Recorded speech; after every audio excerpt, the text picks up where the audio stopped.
ನಾವೆಲ್ಲರೂ ಒಟ್ಟಾಗಿ ಕೂಡಿ ಬರುತ್ತೇವೆ ದೇವರ ನಮ್ಮ ಮಹಿಮೆ ಮಾಡಿಗೋಸ್ಕರ. ಕರೆಕ್ಟ್?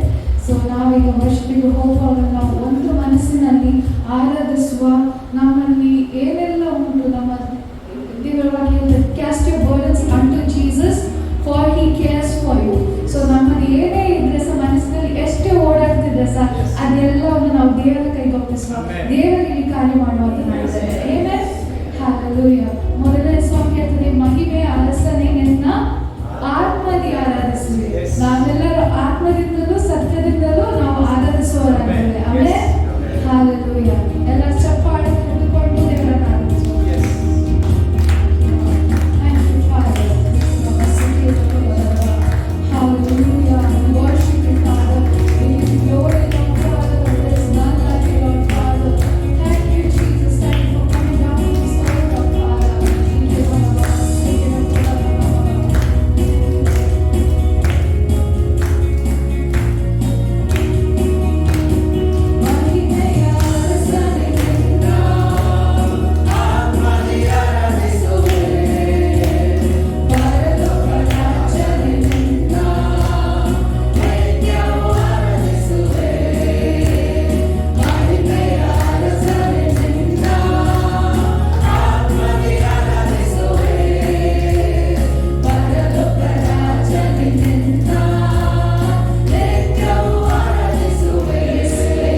ನಮ್ಮ ತಲೆಯನ್ನು ಎತ್ತಿದ ಅಂತಲೇ ನಿಮಗೆ ಕೋಟೆಯನ್ನು ಕೊಡಿಸ್ತೇವೆ.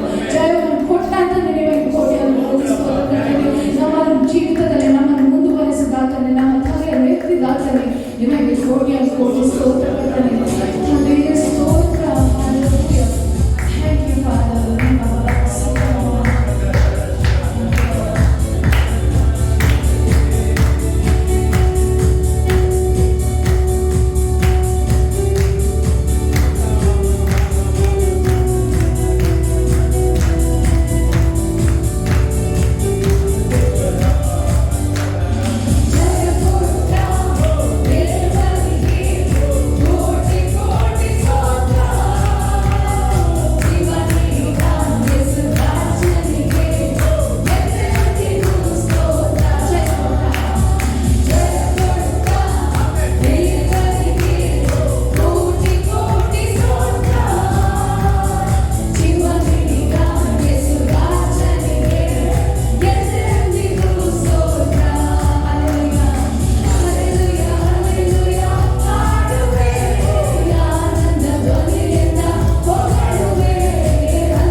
ನಾವೆಲ್ಲರೂ ಜಯದಲ್ಲಿ ಜೀವಿಸುವುದಾಗಿದ್ದೇವೆ. ಅದರ ಕಾರಣ ಯೇಸು ನಮ್ಮೊಂದಿಗೆ ಇದ್ದಾರೆ. ಎಲ್ಲ ಮಾರ್ಗದಲ್ಲಿ ನಮ್ಮ ಮಾರ್ಗಗಳನ್ನು ಸರ್ವ ಮಾಡುವಂತಾಗಿದ್ದಾರೆ. ಎಲ್ಲ ಥಾರ್ನ್ಸ್ಗಳು, ಬುಷಸ್ಗಳು ಏನೇ ಪ್ರಸಕ್ತಿ ಕಿತ್ತು ಬೇರೆಯಿಂದ ಕಿತ್ತು ರಿಮೂವ್ ಮಾಡಿ ಆಗಿದೆ. It is done. ನಾವು ಕ್ರಿಸ್ತನನ್ನು ನಂಬುವಾಗ ನಮ್ಮ ಎಲ್ಲ ಮಾರ್ಗಗಳಲ್ಲಿ ಏನೇ ಇದ್ರೆ ಸಹ ಎಲ್ಲವೂ ಸರ್ವವಾಗಿದೆ. Hallelujah. Thank you Jesus. Next ಹಾಡು ಹೀಗೆ ಹೇಳ್ತದೆ, ಉಸಿರಿರುವ ದಿನವೆಲ್ಲ ಆರಾಧನೆ, ಉಸಿರಾದ ಯೇಸುವಿಗೆ ಆರಾಧನೆ. ನಾವೆಲ್ಲರಿಗೆ ಬಂದಿದ್ದೇವೆ ಅಂದ್ರೆ ನಮಗೆ ಜೀವ ಉಂಟು, ಶ್ವಾಸ ಉಂಟು, ಉಸಿರು ಉಂಟು. ಸೊ ಈ ಉಸಿರಿನಿಂದ ನಮ್ಮ ದಿನಗಳಲ್ಲಿ ಎಲ್ಲ ದಿನಗಳಲ್ಲಿ ನಾವು ಆರಾಧಿಸುವುದಾಗಿದೆ. ಸೊ ಉಸಿರಿರುವ ದಿನವೆಲ್ಲ ಆರಾಧನೆ, ಉಸಿರಾದ ಯೇಸುವಿಗೆ ಆರಾಧನೆ. Hallelujah.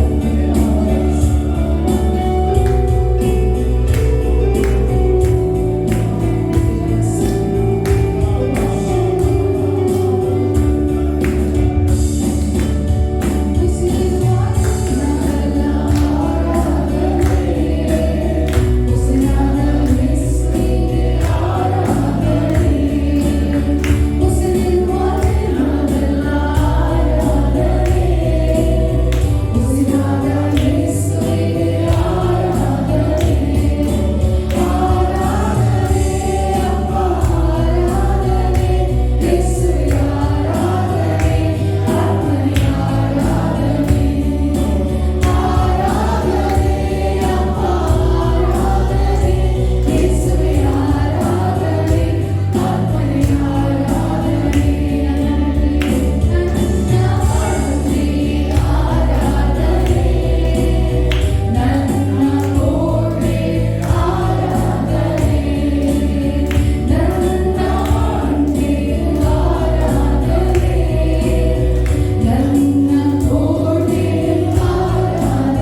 precious name of my Lord and Savior Jesus Christ. Amen. Amen.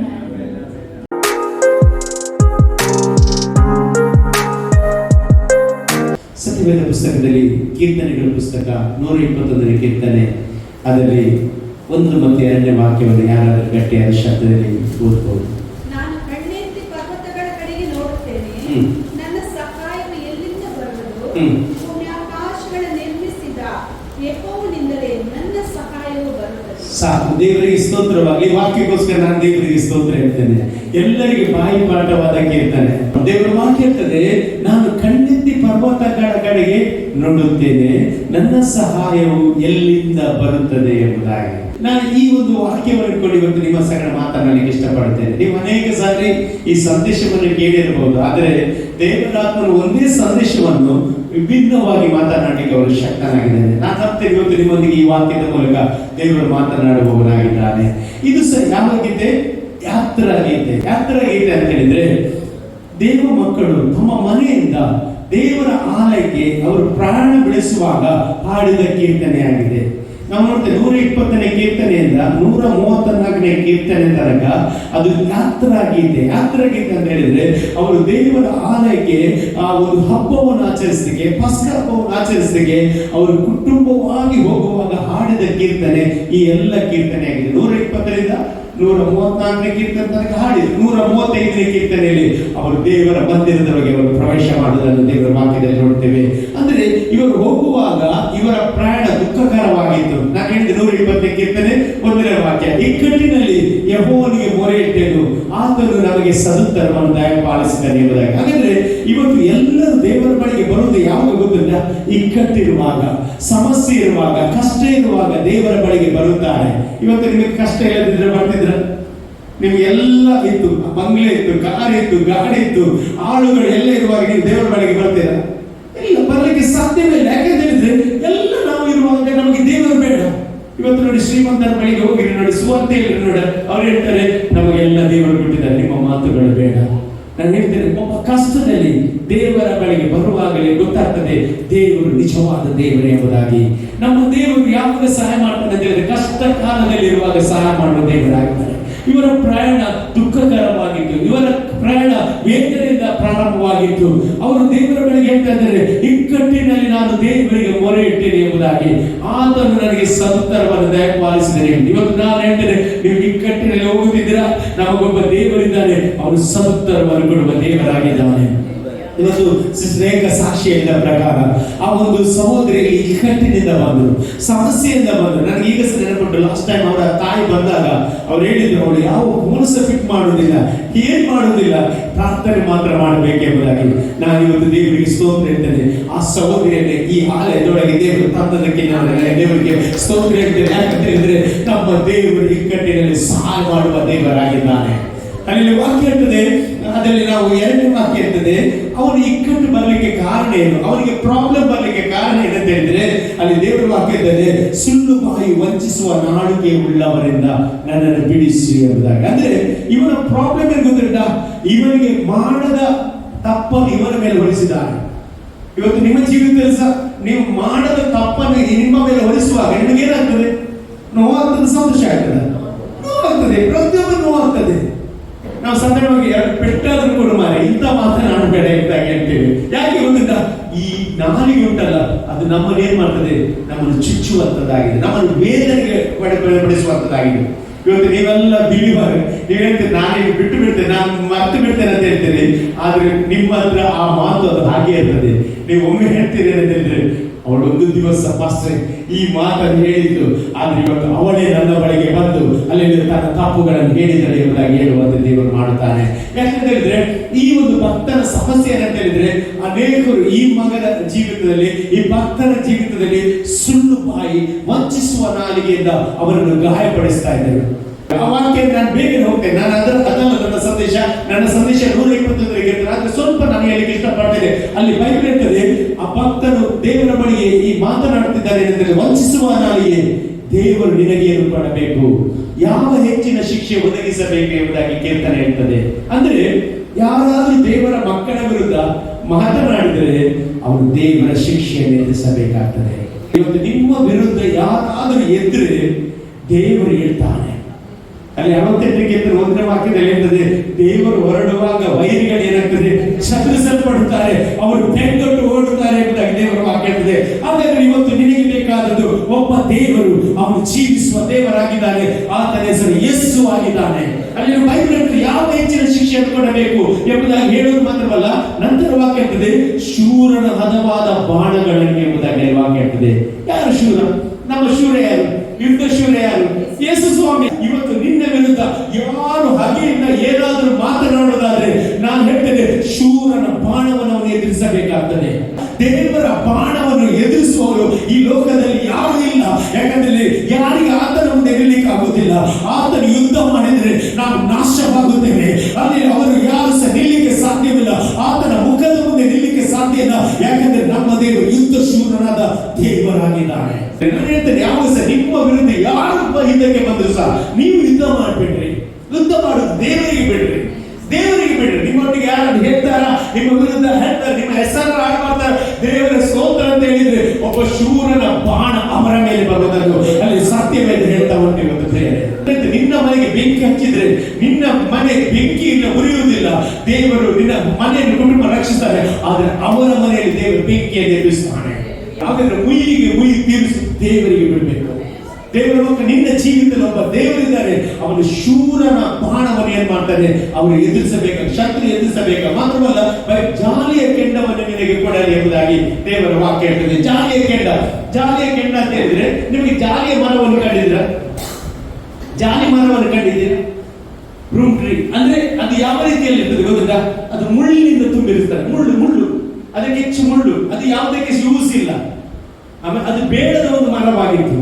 ಇವತ್ತು ನಾನು ಹೇಳ್ತೇನೆ, ಬೇಡದ ಮರವಾದ ನನ್ನನ್ನೇ ದೇವರು ನಿನ್ನನ್ನು ಉಪಯೋಗಿಸುವವನಾಗಿದ್ದಾನೆ. ಅಲ್ಲಿ ದೇವರ ಮಂಜೂಷಕ್ಕೆ ಉಪಯೋಗಿಸಿದ ಟ್ರೀ ಯಾವುದು? ಇದೇ ಜಾಲಿ ಮರದ, ಅದೇ ಮರವನ್ನು ದೇವರು ಏನ್ ಮಾಡ್ತಾರೆ, ಯೂಸ್ ಮಾಡ್ತಾ ಇದ್ದಾನೆ. ದೇವರ ಮಂಜೂಷವಾಗಿ ಮಾಡ್ತಾನೆ.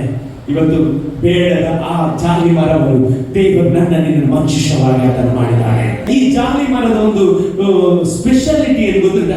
ಈ ಜಾಲಿ ಮರಕ್ಕೆ ಬೆಂಕಿ ಹಾಕಿದ್ರೆ ಇದರ ಬೆಂಕಿ ಏನಾಗುದಿಲ್ಲ, ಅಷ್ಟು ಬೇಗ ನೊಂದಿ ಹೋಗುವುದಿಲ್ಲ. ಅದೇ ಇದರ ಬೆಂಕಿ ಆರಿಸಲಿಕ್ಕೆ ಆಗುವುದಿಲ್ಲ. ಅದೇ ದೇವರು ಏನ್ ಮಾಡ್ತಾರೆ ಗೊತ್ತಿದೆ? ಯಾರು ನಿನ್ನ ವಿರುದ್ಧ ಮಾತನಾಡಿದ್ದಾರೆ, ನಿನ್ನ ವಿರುದ್ಧ ಯಾವ ಬಾಣವನ್ನು ಹಾಕಿದ್ದಾರೆ, ಅವರ ಮೇಲೆ ಈ ಜಾಲಿಯ ಮರವನ್ನು ಇಡ್ತಾನೆ. ಯಾಕಂದ್ರೆ ಅವರ ಶಿಕ್ಷೆ ದೇವರು ಹೆಚ್ಚಾಗಿ ಮಾಡುತ್ತಾನೆ. ಯಾಕಂದ್ರೆ ನಿನ್ನ ವಿರುದ್ಧ ಮಾತನಾಡಿದ್ದಾರೆ, ನಿನ್ನ ಕುಟುಂಬದ ವಿರುದ್ಧ ಮಾತನಾಡಿದ್ದಾರೆ, ನಿನ್ನ ಮಕ್ಕಳ ವಿರುದ್ಧ ಮಾತನಾಡಿದ್ದಾರೆ, ನಿನ್ನ ಸೇನೆಯ ವಿರುದ್ಧ ಮಾತನಾಡಿದ್ದಾರೆ. ಯಾಕಂದ್ರೆ ಹೇಳಿದ್ರೆ ಅವರು ಯುದ್ಧ ಶೂರನ ವಿರುದ್ಧವಾಗಿ ಅಲ್ಲಿ ನಿಂತದ್ರಿಂದ ದೇವರು ಅದಕ್ಕೆ ಮುಯ್ಯಿಯನ್ನು ತೀರಿಸುವ ದೇವರಾಗಿದ್ದಾರೆ. ದೇವರ ಮಕ್ಕಳು ಒಂದು ತಿಳಿದುಕೊಳ್ಬೇಕಿದ್ದು, ನಮ್ಮ ದೇವರು ಯಾರಂತ ಹೇಳಿದ್ರೆ ಅವನು ಯುದ್ಧ ಶೂರನಾದ ದೇವರಾಗಿದ್ದಾನೆ. ಅಲ್ಲಿ ವಾಕ್ಯ, ಅಯ್ಯೋ ನಾನು ಮೇಷಾಕಿನಲ್ಲಿ ತಕ್ಕಬೇಕಾಯ್ತಲ್ಲ, ಕೇದಾರನವರ ಪಾಳೆಯಲ್ಲಿ ವಾಸಬೇಕಾಯ್ತಲ್ಲ, ಸಮಾಧಾನವನ್ನು ಹಗೆ ಮಾಡುವುದರೊಳಗೆ ಇದ್ದು ಸಾಕಾಯ್ತು, ನಾನು ಸಮಾಧಾನ ಪ್ರಿಯರು. ಅವರು ಮಾತನಾಡಿದರೆ ಎಲ್ಲಿ ಏನ್ ಬರ್ತಾರೆ, ಯುದ್ಧಕ್ಕೆ ಬರುತ್ತಾರೆ ಎಂಬುದಾಗಿ ಹೇಳ್ತಾರೆ. ಅಂದ್ರೆ ಈ ಲೋಕದಲ್ಲಿ ನೀವು ಎಲ್ಲಿ ಹೋದ್ರೂ ಸಹ ನಿಮಗೆ ಯಾರಿದ್ದಾರೆ? ಶತ್ರು ಇದ್ದಾರೆ. ಶತ್ರುವನ್ನು ಎದುರಿಸಬೇಕಾದ ದೇವರ ಮಕ್ಕಳ ಕರ್ತವ್ಯ. ಹೇಳ್ರಿ, ಶತ್ರುವನ್ನು ನಾನು ಎದುರಿಸ್ತೇನೆ. ಹೇಳ್ರಿ, ಶತ್ರುವನ್ನು ನಾನು ಎದುರಿಸ್ತೇನೆ. ಮಹಿಳೆಸ ಶತ್ರು, ಹೊರಗೆ ಶತ್ರು, ಆದ್ರೆ ಎದುರಬೇಕಾಗಿಲ್ಲ. ನಮ್ಮ ದೇವರು ಯುದ್ಧ ಶೂರನಾಗಿದ್ದಾರೆ. ಅವನು ಯುದ್ಧ ಮಾಡ್ತಾನೆ, ಎಷ್ಟೇ ಅವನು ಯುದ್ಧ ಮಾಡ್ತಾನೆ. ಎಲ್ಲಿ ಹೋಗಿ ನಿಮಗೆ ಶತ್ರು ಇದ್ದಾರೆ. ಶತ್ರುವಿಗೆ ಎದುರಬಾರ್ದು. ಹೇಳಿ, ಶತ್ರುವಿಗೆ ಎದುರು. ಒಬ್ಬರೊಬ್ಬರ ಕೈ ಎತ್ತೇಳಿ, ಶತ್ರುವಿಗೆ ಎದುರಬೇಡ್ರಿ. ಎಲ್ಲಿ ಕೈ ಕೊಟ್ಟರೆ ಶತ್ರುವಿಗೆ ಎದುರಬೇಡ್ರಿ. ಯಾಕಂತ ಹೇಳಿದ್ರೆ ನನ್ನ ದೇವರು ಯುದ್ಧ ಶೂರನಾಗಿದ್ದಾನೆ. ಅವನು ಸಮಾಧಾನ ಪ್ರಭುವಾಗಿದ್ದಾನೆ. ಇವತ್ತು ನಿಮ್ಮ ಸಮಾಧಾನ ಕೆಡಿಸುವ ಎಷ್ಟು ಮಾತುಗಳು ಬರಲಿಲ್ಲ. ಸಮಾಧಾನ ಹಾಳಾಗಿದೆ. ಇವತ್ತು ಸಮಾಧಾನ ಹಾಳಾಯ್ತ. ನಾವು 10 ಸಲ ಹೇಳ್ತಾ ಇದ್ದೇವೆ. ಯಾಕೆ ಗೊತ್ತಿಲ್ಲ? ನಮ್ಮ ದೇವರು ನಮ್ಮ ನಗುವಾಗೆ ಮಾಡಿದ್ದಾನೆ. ಎಷ್ಟು ಜನ ಸಂತೋಷ ಪಡ್ತಿದ್ದಾರೆ. ಇವತ್ತು ನೀವು ಅವರ ಮಾತು ಕೇಳ್ತಿದ್ರೆ ನೀವು ಇವತ್ತು ಹೇಳಲಿಕ್ಕೆ ಸೇರಿ, ಆದ್ರೆ ನಾವು ಅವರ ಎದುರೇ ದೇವರು ನಮ್ಮನ್ನು ಶೈನ್ ಆಗಿ ಮಾಡಿದ್ದಾನೆ. ಯಾಕೆ ಗೊತ್ತಿಲ್ಲ? ನನ್ನ ದೇವರ ಮುಖವು ಹರಡುವಾಗಿ ಮಾಡುವ ದೇವರಾಗಿದ್ದಾನೆ. ಅಲ್ಲಿ ಹೀಗೆ ಅವರು ದುಃಖಕರದಿಂದ 120ನೇ ಕೀರ್ತನೆಯನ್ನು ಅವರು ಪ್ರಾರಂಭಿಸುತ್ತಾರೆ. ಇವತ್ತು ನಮ್ಮ ಜೀವಿತ ಸಹ ದುಃಖದಿಂದ ಪ್ರಯಾಣವಾಗಿರಬಹುದು, ಆದರೆ ಅದರ ಅಂತ್ಯ ದೇವರು ಶ್ರೇಷ್ಠವಾಗಿ ಮಾಡುವ ದೇವರಾಗಿದ್ದಾನೆ.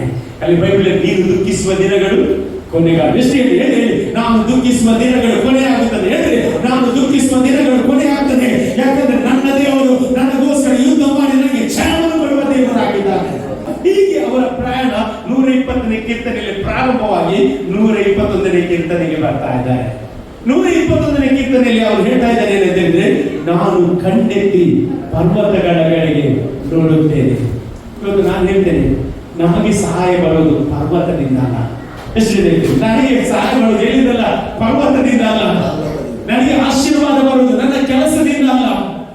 ನನಗೆ ಆಶೀರ್ವಾದ ಬರುವುದು ನನ್ನ ಸ್ನೇಹಿತರಿಂದ ಅಲ್ಲ, ನನ್ನ ಒಡ ಹುಟ್ಟಿದವರಿಂದ ಅಲ್ಲ, ನನ್ನ ಬಾಸಿನಿಂದ ಅಲ್ಲ, ನನಗೊಬ್ಬ ದೇವರಿಂದಲೇ, ಅವನಿಂದಲೇ ನನಗೆ ಸಹಾಯ ಬರುತ್ತದೆ.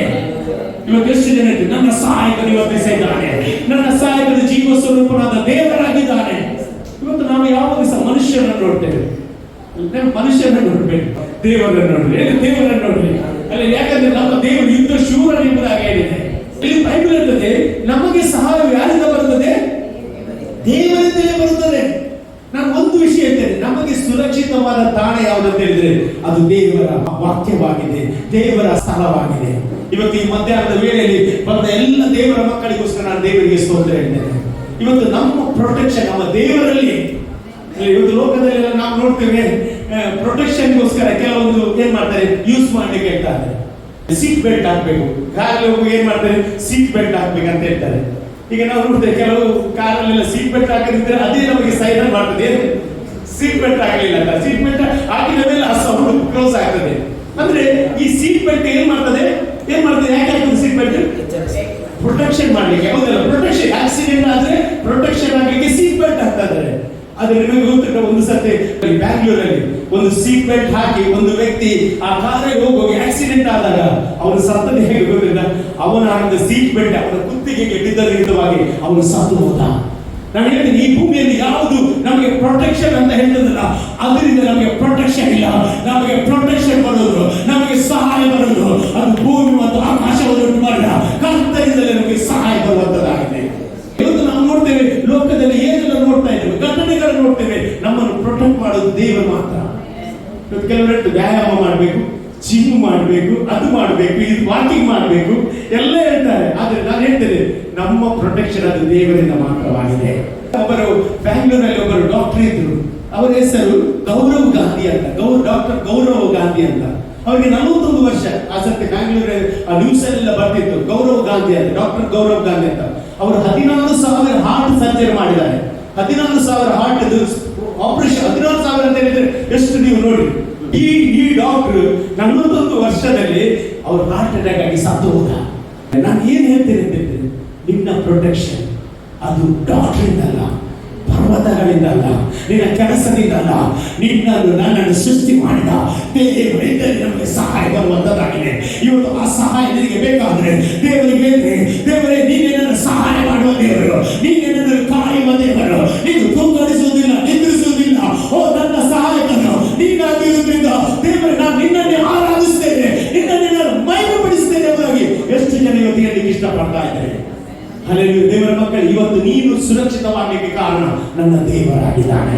ಇವತ್ತು ನಾವು ಫಸ್ಟ್ ಪ್ರಯಾರಿಟಿ ಕೊಡಬೇಕಾದದ್ದು ಅದು ನಮ್ಮ ದೇವರಿಗೆ. ಯಾಕೆ ಗೊತ್ತಾ, ನಮಗೆ ಸಹಾಯ ಬರೋದು ಅದು ಆತನಿಂದಲೇ ಆಗಿದೆ. ಅದಕ್ಕೆ ಇಲ್ಲಿ ಬೈಬಲ್ ಇರ್ತದೆ, ನಮಗೆ ಸಹಾಯ ಯಾರಿಂದ ಬರ್ತದೆ? ಭೂಮಿ ಮತ್ತು ಆಕಾಶವನ್ನು ಉಂಟು ಮಾಡಿದ ಕರ್ತನಿಂದಲೇ ನಮಗೆ ಸಹಾಯ ಬರ್ತದೆ.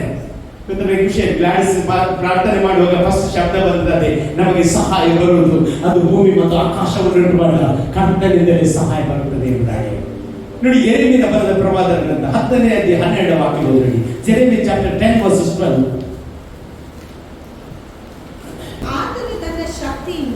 ಆತನು ತನ್ನ ಶಕ್ತಿಯಿಂದ ಭೂಮಿಯನ್ನು ನಿರ್ಮಿಸಿ ತನ್ನ ಜ್ಞಾನದಿಂದ ಲೋಕವನ್ನು ಸ್ಥಾಪಿಸಿ ತನ್ನ ವಿವೇಕದಿಂದ ಆಕಾಶ ಮಂಡಲವನ್ನು ಏನ್ ಮಾಡಿದ್ದಾರೆ? ಹರಡಿದ್ದಾರೆ. ಹಾಗೆ ನಮ್ಮ ದೇವರು ಎಷ್ಟು ದೊಡ್ಡ ದೇವರು? ಆತನಿಗೆ ದೊಡ್ಡ ದೇವರು ಉಂಟಾ? ಅಲ್ಲ, ಇವತ್ತು ನಾವು ಆತನನ್ನು ಮಾತ್ರ ಆರಾಧಿಸಬೇಕು, ಆತನಿಗೆ ಮಾತ್ರ ನಾವು ಟಾಪ್ ಪ್ರಯಾರಿಟಿ ಕೊಡಬೇಕು. ಯಾಕಂತ ಹೇಳಿದ್ರೆ ಆಕಾಶವನ್ನು ಉಂಟು ಮಾಡಿದ ದೇವರು ಯಾರು? ಆದರೆ ಸೂರ್ಯನನ್ನು ಯಾರು ಉಂಟು ಮಾಡಿದ್ದು? ದೇವರೇ. ಇವತ್ತು ಸೂರ್ಯನನ್ನು ಪೂಜಿಸ್ತಾರೆ, ಲೋಕದವರು ಸೃಷ್ಟಿ ವಸ್ತುಗಳನ್ನು ಪೂಜಿಸ್ತಾರೆ.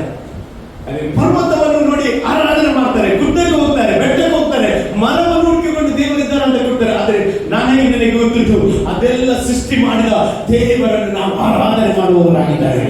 ಯಾಕೆಂದ್ರೆ ನಮಗೆ ಸಹಾಯ ಬರುವುದು ಆತನಿಂದಲೇ.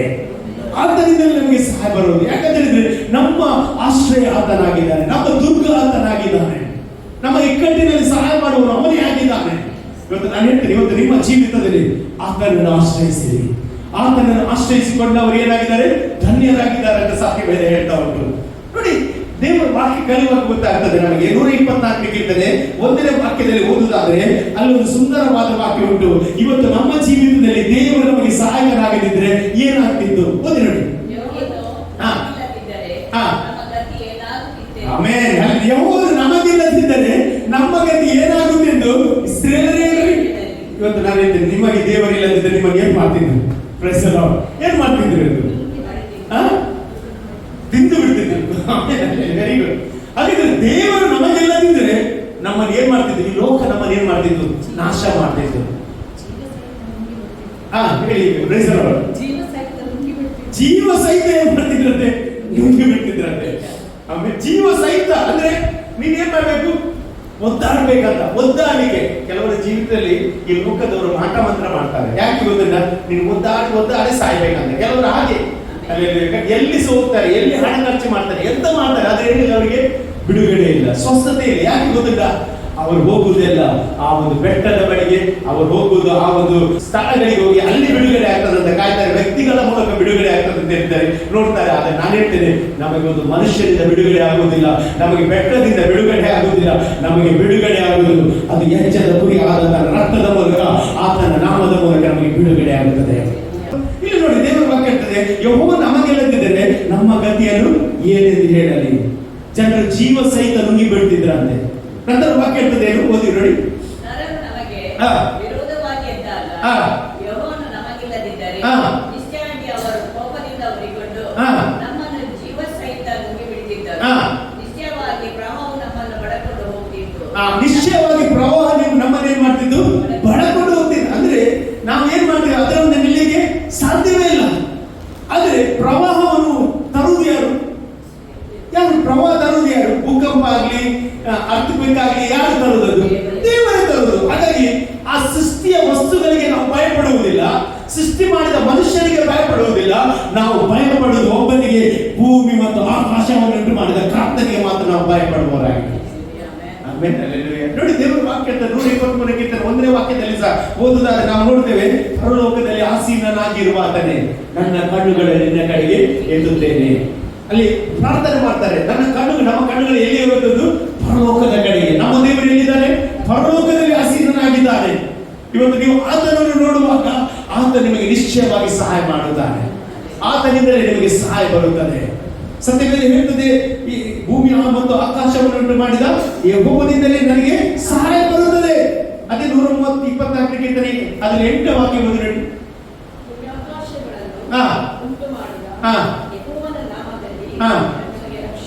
ನಮಗೆ ರಕ್ಷಣೆ ಆಗುತ್ತದೆ. ಹಾಗಾದ್ರೆ ನಮಗೆ ರಕ್ಷಣೆ ಮೂಢನದಿಂದ ಬರುವುದಿಲ್ಲ, ಬಡವನದಿಂದ ಬರುವುದಿಲ್ಲ, ಅರಣ್ಯದಿಂದ ಬರುವುದಿಲ್ಲ. ನಮಗೆ ರಕ್ಷಣೆ ಸಹಾಯ ಅದು ನಮ್ಮ ದೇವರಿಂದಲೇ ಬರುವಂತದ್ದಾಗಿದೆ. ಎಷ್ಟು ಜನ ಇವತ್ತು ಡಿಕ್ಲೇರ್ ಮಾಡಲಿಕ್ಕೆ ಹೋಗ್ತಿದ್ದಾರೆ, ಹಲ್ಲೆಲೂಯಾ, ನನ್ನ ದೇವರು ಇವತ್ತು ನನಗೆ ಸಹಾಯಕನಾಗಿದ್ದಾನೆ.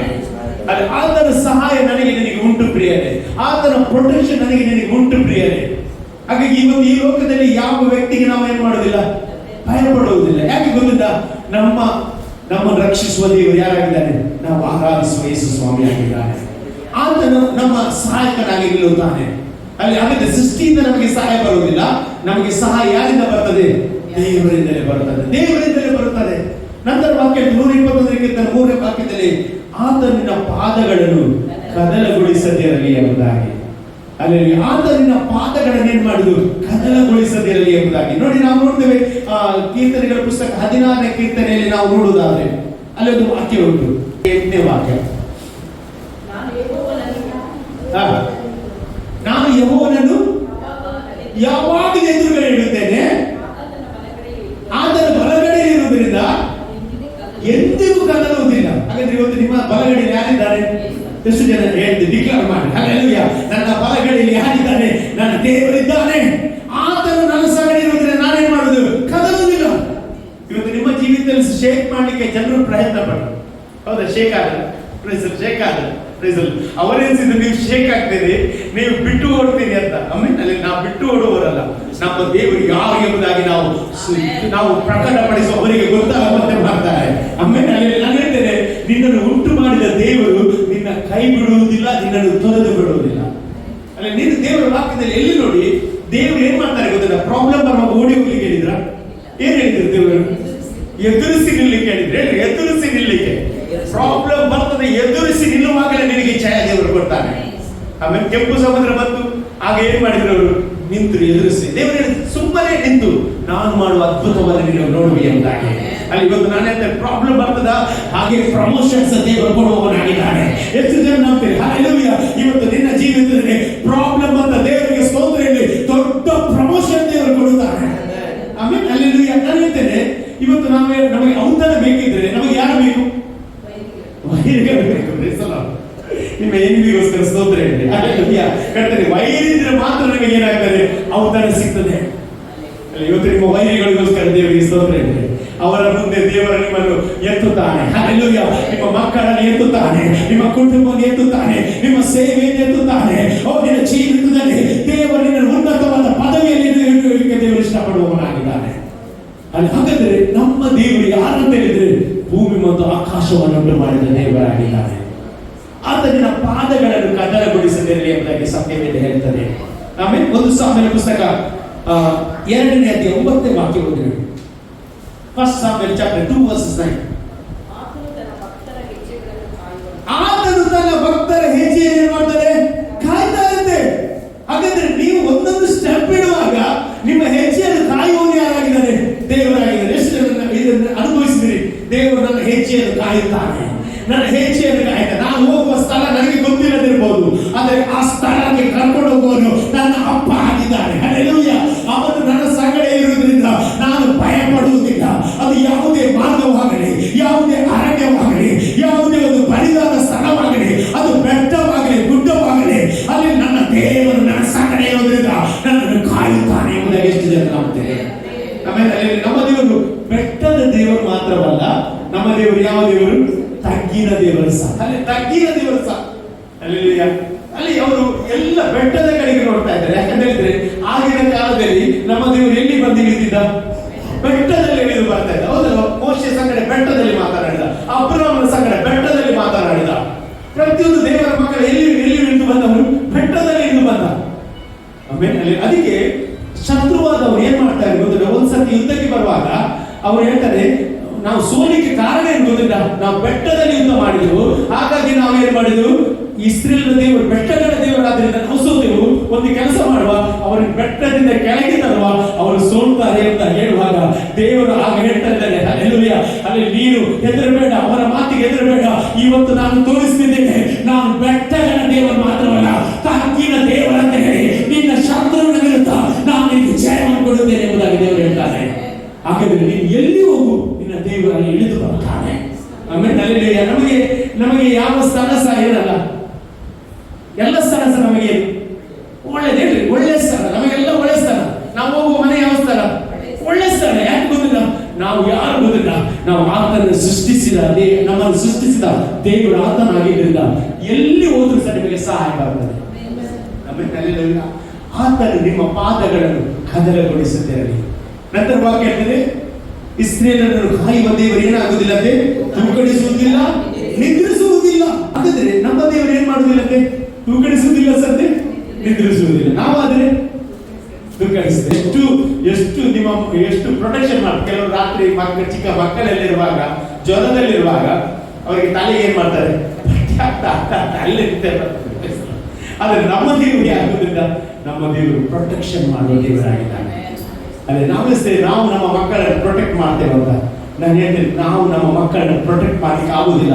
ನಮ್ಮ ದೇವರಿಗೆ ನಮ್ಮ ಮಕ್ಕಳನ್ನು ಪ್ರೊಟೆಕ್ಟ್ ಮಾಡುವ ದೇವರಾಗಿದ್ದಾನೆ.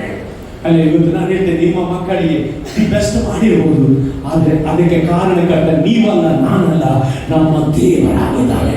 ನಮ್ಮ ದೇವರಾಗಿದ್ದಾನೆ. ಹಲ್ಲೆಲೂಯಾ. ಕರ್ತನಿಗೆ ಸ್ತೋತ್ರವಾಗಲಿ. ನಮಗೆ ಕೃಪೆ ಕೊಟ್ಟಿದ್ದಾನೆ, ಆ ಕೃಪೆ ಕೊಟ್ಟದ್ರಿಂದ ಇವತ್ತು ನಾವು ಹಾಗೆ ಮಾಡಿದ್ದೇವೆ. ಹಾಗಾದ್ರೆ ಹೊಗಳಿಕೊಳ್ಳಿಕ್ಕೆ ಯಾರಿಗೆ ದೇವರು ಏನ್ ಮಾಡುವುದಿಲ್ಲ? ಆಸ್ಪದವೇ ಕೊಡುವುದಿಲ್ಲ. ಇವತ್ತು ಅನೇಕರು ಹೋಗ್ತಾರೆ, ನನ್ನ ಸಾಮರ್ಥ್ಯದಿಂದ ನಾನು ಮಾಡಿದೆ, ನನ್ನ ಜ್ಞಾನದಿಂದ ಮಾಡಿದೆ, ಮಾಡಿದೆ, ನನ್ನ ಆ ಒಂದು ಟ್ಯಾಲೆಂಟ್ ಇಂದ ಮಾಡಿದೆ. ನಾನು ಹೇಳ್ತೇನೆ, ದೇವರು ಉಸಿರು ತೆಗೆದ್ರೆ ಆ ಟ್ಯಾಲೆಂಟ್ ಎಲ್ಲ ಕ್ಲೋಸ್ ಆಗ್ತದೆ. ಹಾಗಾಗಿ ಉಸಿರಿರುವವರೆಗೆ ಹಾಡಿದವರಿಗೆ ನಾವು ದೇವರನ್ನೇ ಆರಾಧನೆ ಮಾಡಬೇಕು. ಎಷ್ಟೇ ದೊಡ್ಡ ವ್ಯಕ್ತಿ ಆಗಲಿ ದೇವರು ಕೊಚ್ಚಿಕೊಳ್ಳುವವನನ್ನು ಬಿಡುವುದಿಲ್ಲ, ಕೊಚ್ಚಿಕೊಳ್ಳುವವನಿಗೆ ದೇವರು ಆಸ್ಪದ ಕೊಡುವುದಿಲ್ಲ. ನೆಬೂಕದ್ನೆಚ್ಚರನು ಏನ್ ಮಾಡಿದ? ಅವನು ಕೊಚ್ಚಿಕೊಂಡ. ಈ ಬಾಬೆಲ್ ಸಾಮ್ರಾಜ್ಯವನ್ನು ಕಟ್ಟಿದ್ಯಾರು? ನಾನು ಎಂಬುದಾಗಿ ಕೊಚ್ಚಿಕೊಂಡ. ಹಾಗೆ ದೇವರು ಏನು ಮಾಡಿದ ಗೊತ್ತಿಲ್ಲ? ಹುಲ್ಲು ತಿನ್ನುವ ದನದಾಗಿ ಹುಲ್ಲು ತಿನ್ನುವ ಗಟ್ಟಿಯನ್ನು ಅವನು ತರ್ತಾನೆ. 7 ವರ್ಷ ತನಕ ದೇವರು ಅವನ ಐಡೆಂಟಿಫೈನ ತೆಗೆದು ಬಿಟ್ಟ. ಹೇಳಿದ ನಾನು ಎಂಬುದಾಗಿ ಹೇಳಿದ. ಇವತ್ತು ನಾನು ಹೇಳ್ತೇನೆ, ಆತನ ಮುಂದೆ ನಿಮ್ಮನ್ನು ತಗ್ಗಿಸಿಕೊಳ್ಳುವಾಗ ನನ್ನಿಂದ ಏನು ಸ್ವಾಮಿ ನೀನು ನನಗೆ ಕೊಟ್ಟದಿಂದ ನಾನು ಇವತ್ತು ಪಡೆದುಕೊಂಡಿದ್ದೇನೆ. ಇವತ್ತು ನಿಮಗೆ ಮಕ್ಕಳು ಕೊಟ್ಟಿದ್ದಾರ, ದೇವರಿಗೆ ದೇವರಿಗೆ ಈ ಒಂದು ಮಕ್ಕಳನ್ನು ಕೊಟ್ಟದಕ್ಕೆ ನಿಮಗೆ ಸ್ತೋತ್ರ. ನಾವು ಏನು ಆಶೀರ್ವಾದ ಹೊಂದಿದ್ದೇವೆ ಅದಕ್ಕೆಲ್ಲ ಮೂಲ ಕಾರಣ ಯಾರಾಗಿದ್ದಾರೆ? ದೇವರಾಗಿದ್ದಾರೆ. ಇವತ್ತು ದೇವರ ಮಕ್ಕಳು ಇವತ್ತು ನಾವು ಸುರಕ್ಷಿತವಾಗಲಿಕ್ಕೆ ಕಾರಣ ಒಂದೇ, ನಮ್ಮ ದೇವರು ತೂಕಡಿಸುವುದಿಲ್ಲ, ನಮ್ಮ ದೇವರು ನಿದ್ರಿಸುವುದಿಲ್ಲ. ದೇವರು ವಾಕ್ಯ ಹೇಳ್ತದೆ, ಇಸ್ರೇಲನ್ನು ಕಾಯುವ ದೇವರು ಏನ್ ಮಾಡುವುದಿಲ್ಲ? ತೂಕಡಿಸುವುದಿಲ್ಲ, ನಿದ್ರಿಸುವುದಿಲ್ಲ. ನಿನ್ನನ್ನು ಕಾಯುವವನು ಯೆಹೋವನೇ, ನಿನ್ನ ಬಲಗಡೆಯಲ್ಲಿ ನೆರಳಂತೆ ನಿಂತಿರುವಾದರೂ ಯೆಹೋವನೇ ಎಂಬುದಾಗಿ ದೇವರ ವಾಕ್ಯ ಹೇಳ್ತದೆ. ಹಾಗಾದ್ರೆ ನಮ್ಮ ದೇವರು ಯಾರಂತೆ? ನಮ್ಮನ್ನು ಕಾಪಾಡುವ ದೇವರು, ನಮ್ಮನ್ನು ಸುರಕ್ಷಿತವಾದ ಸ್ಥಳದಲ್ಲಿ ಕೊಂಡೊಯ್ಯುವ ದೇವರವನಾಗಿದ್ದಾನೆ. ಮತ್ತು ನಾನು ಹೇಳ್ತೇನೆ, ನಿಮ್ಮ ಶರೀರದಲ್ಲಿ ಯಾವುದೇ ಒಂದು ವೇದನೆ ಇರುವುದಾದ್ರೆ ಯಾರಿಗೆ ಗೊತ್ತುಂಟು? ನಿಮ್ಮನ್ನು ಉಂಟು ಮಾಡಿದ ದೇವರಿಗೆ ನಿಮ್ಮ ಪಾರ್ಟ್ ಅಲ್ಲಿ ಯಾವುದೇ ಪ್ರಾಬ್ಲಮ್ ಇದ್ರೆ ಯಾರಿಗೆ ಗೊತ್ತುಂಟು? ಅವರಿಗೆ ಗೊತ್ತುಂಟು. ಡಾಕ್ಟರ್ಗೆ ಹೇಗೆ ಗೊತ್ತಾಗ್ತದೆ? ಗೊತ್ತಾಗ್ತದೆ. ಎಕ್ಸ್ರೇ ತೆಗೆದ ಮೇಲೆ ಏನಾಗ್ತದೆ ಅವರಿಗೆ ಗೊತ್ತಾಗ್ತದೆ, ಹೌದಲ್ಲ? ಹಾರ್ಟ್ ಸ್ಕ್ಯಾನ್, ಈ ಕಿಡ್ನಿ ಪ್ರಾಬ್ಲಮ್ ಯಾವ್ದು ಸಹ ಟೆಸ್ಟ್ ಮಾಡಿದ್ರೆ ಮಾತ್ರ ಗೊತ್ತಾಗ್ತದೆ. ಆದ್ರೆ ನಮ್ಮ ದೇವರಿಗೆ ಏನಾಗ್ತದೆ? ಟೆಸ್ಟ್ ಮಾಡದೆ ಅದನ್ನ ಏನ್ ಮಾಡ್ತಾರೆ? ಅದನ್ನು ಐಡೆಂಟಿಫೈ ಮಾಡ್ತಾರೆ. ಯಾಕಂದ್ರೆ ಅವನ ಕಣ್ಣು ಯಾವುದನ್ನು? ಬೆಂಕಿಯ ಉರಿಯುಳ್ಳ ಕಣ್ಣುಗಳಂತೆ. ಆತನು ಕಣ್ಣಲ್ಲೇ ಸ್ಕ್ಯಾನ್ ಮಾಡ್ತಾರೆ. ನಿಮ್ಮ ಪ್ರಾಬ್ಲಮ್ ಅನ್ನು ದೇವರು ಕಾಣ್ತಾ ಇದ್ದಾರೆ. ಹಾಗಾದ್ರೆ ಸೃಷ್ಟಿಕರ್ತನಿಗೆ ಎಲ್ಲವನ್ನು ಮಾಡಲಿಕ್ಕೆ ಸಾಧ್ಯ. ಅದಕ್ಕೆ ಇಲ್ಲಿ ಬೈಬಲ್ ಹೇಳುದು, ನಾವು ಆರಾಧಿಸಬೇಕು ಯಾರು ಗೊತ್ತಿಲ್ಲ? ಈ ಭೂಮಿಯನ್ನು ಸೃಷ್ಟಿ ಮಾಡಿದ ದೇವರು, ಆಕಾಶವನ್ನು ಸೃಷ್ಟಿ ಮಾಡಿದ ದೇವರು ಆರಾಧಿಸಬೇಕು ಎಂಬುದಾಗಿ ದೇವರ ವಾಕ್ಯ ಹೇಳ್ತದೆ. ಒಂದು ಸರ್ತಿ ಒಂದು ವ್ಯಕ್ತಿ ಒಂದು ಕಾರ್ ಇಟ್ಕೊಂಡು ಡ್ರೈವಿಂಗ್ ಮಾಡ್ತಾ ಹೋದಂತೆ. ಡ್ರೈವಿಂಗ್ ಮಾಡ್ತಾ ಹೋಗುವಾಗ ಸಡನ್ ಆಗಿ ಆ ಕಾರ್ ಬಂದ್ಬಿಟ್ಟಂತೆ. ಬಂದು ಬಿಡುವಾಗ ಅಲ್ಲಿಂದ ಮೆಕ್ಯಾನಿಕಲ್ ತಂದ್ರಂತೆ. ಅವರು ಸ್ಕ್ರೂ ಡ್ರೈವರ್, ಕಟಿಂಗ್ ಪ್ಲೇಯರ್, ಅದಕ್ಕೆ ಬೇಕಾದ ಎಲ್ಲ ಸಾಮಾನು ತಗೊಂಡು ಎಂತ ಮಾಡಿದ್ರು ಸಹ ಏನಾಗ್ಲಿಲ್ಲ, ಅದು ರಿಪೇರಿ ಆಗ್ಲಿಲ್ಲ, ಗಾಡಿ ರಿಪೇರಿ ಆಗ್ಲಿಲ್ಲ ಅಂತೆ. ಸಡನ್ ಆಗಿ ಅಲ್ಲಿ ಒಬ್ಬ ವ್ಯಕ್ತಿ ಬಂದಂತೆ ಕಾರಲ್ಲಿ ಬಂದಾಗ ಅವರ ಹತ್ರ ಕೇಳಿದಂತೆ ಏನ್ ಪ್ರಾಬ್ಲಮ್ ಅಂತ ಹೇಳುವಾಗ ಅವ್ರು ಹೇಳಿದ್ರು, ಗಾಡಿ ಸ್ಟಾರ್ಟ್ ಆಗ್ತಾ ಇಲ್ಲ, ಏನಂತ ನಮಗೆ ಗೊತ್ತಾಗೋದಿಲ್ಲ ಅಂತ ಹೇಳುವಾಗ ಈ ವ್ಯಕ್ತಿ ಹೇಳಿದಂತೆ, ನಾನು ನೋಡಬಹುದಾ ಕೇಳುವಾಗ, ಸರಿ ನಾವು ನೋಡಿ ಅಂತ ಹೇಳಿದ್ರಂತೆ.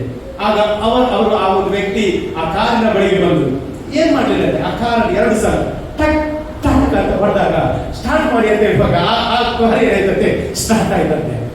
ಆಮೇಲೆ ಬೇರೆಯವರೆಲ್ಲ ಪ್ರಯತ್ನ ಪಟ್ಟರಂತೆ, ಆದ್ರೆ ಗಾಡಿ ಸ್ಟಾರ್ಟ್ ಆಗ್ಲಿಲ್ಲ ಅಂತೆ. ಈ ವ್ಯಕ್ತಿ ಬಂದು ಎರಡು ಪೆಟ್ಟು ಕೊಟ್ಟ ಕೂಡಲೇ ಸ್ಟಾರ್ಟ್ ಮಾಡಿ ಹೇಳುವಾಗ ಏನಾಯ್ತು, ಸ್ಟಾರ್ಟ್ ಆಯ್ತಂತೆ. ಆಗ ಅವ್ರು ಹೇಳ್ತಂತೆ, ಸರ್ ನಾವು ಇಷ್ಟೆಲ್ಲ ಪ್ರಯತ್ನ ಪಟ್ಟರು ಸಹ ಇದು ಸ್ಟಾರ್ಟ್ ಆಗ್ಲಿಲ್ಲ, ನೀವು ಹೇಗೆ ಇದನ್ನು ಸ್ಟಾರ್ಟ್ ಮಾಡಿದ್ರಿ ಅಂತ ಹೇಳುವಾಗ, ಹೇಗೆ ನೀವು ಸರಿಪಡಿಸಿದ್ರಿ ಅಂತ ಹೇಳುವಾಗ ಅವರು ವಿಸಿಟಿಂಗ್ ಕಾರ್ಡ್ ಕೊಟ್ಟರಂತೆ, ಇದು ನನ್ನ ಹೆಸರು ಅಂತ ಹೇಳುವಾಗ ಆ ವಿಸಿಟಿಂಗ್ ಕಾರ್ಡ್ ಅಲ್ಲಿ ಇರ್ತದೆ ಹೆನ್ರಿ ಫೋರ್ಡ್ ಅಂತ. ಅಂದ್ರೆ ಈ ಫೋರ್ಡ್ ಕಾರನ್ನು ಇದು ಮಾಡಿದ್ರು ನಾನೇ ಅಲ್ಲೆಲ್ಲೂಯಾ. ದೇವರ ಮಕ್ಕಳೇ, ಆ ಒಂದು ಕಾರನ್ನು ತಯಾರು ಮಾಡಿದ ಅವನಿಗೆ ವ್ಯಕ್ತಿಗೆ ಗೊತ್ತಾದಾಗೆ ನಿನ್ನ ಸಮಸ್ಯೆ ಏನಾಗಿರಬಹುದು, ನಿನ್ನ ಜೀವಿತದಲ್ಲಿ ಯಾವುದೇ ಕಗ್ಗಂಟಾಗಿರಬಹುದು, ನಿನ್ನ ಜೀವಿತದಲ್ಲಿ ಯಾವುದೇ ಒಂದು ಪ್ರಾಬ್ಲಮ್ ಅಲ್ಲಿ ಸಿಕ್ಕಿಕೊಂಡಿರಬಹುದು. ಅದರಿಂದ ಹೊರಗೆ ತರುವ ದೇವರು ನಮ್ಮ ದೇವರಾದ್ರಿಂದ ಆತ್ಮದಿಂದಲೇ ನಿನಗೆ ಸಹಾಯ ಅದು ಬರುವಂತದ್ದಾಗಿದೆ. ಅಲ್ಲೆಲ್ಲೂಯಾ. ವಾಕ್ಯ ಹೇಳ್ತದೆ ಏನಂತ ಹೇಳಿದ್ರೆ 121 ಗೀತದ 6ನೇ ವಾಕ್ಯ.